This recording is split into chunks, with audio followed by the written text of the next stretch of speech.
Hi, it's Danny. Welcome to this week's focus, hamstring muscles. Please join in. A couple of tendons at the back of the inside of the knee, one on the outside. So why not just palpate there, feel where the hamstrings come in and join the calf muscles. So quite a junction of connective tissues right here. And then you can go to the middle of the muscles, the belly of the muscle. You'll need to sit forward on your chair for this one. You get a sense of the middle of the muscles, just saying hello, bit of awareness. And then to the top, if you were to sit on your fingers, on your sit bones there, that's the top of the tendons, top of the muscles. Now, because the hamstrings are attached to the sit bones, if they're kept short in this position, they can tuck the pelvis under. So if you do sit a lot, work a lot, drive a lot, then they can pull your pelvis under.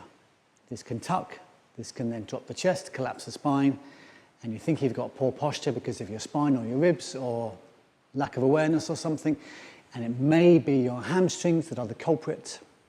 So let's do one exercise today. Let's do the hip hinge. Classic exercise before many movements.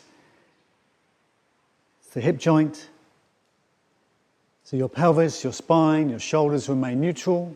You're not flexing, you're not tucking, you're not rounding.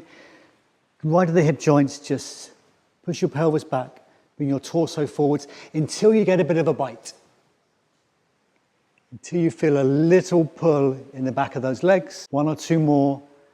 Lower until you feel a light stretch, a nice stretch. You can even hang out there for a moment. Keep your body tractioned by pressing into your thighs. Release and straighten your knees a few times. If there's no bite, hip hinge a little further. If it's too strong, hip hinge less.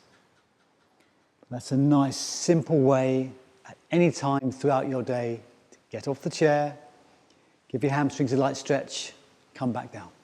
Okay, that's it for today. Thanks for watching.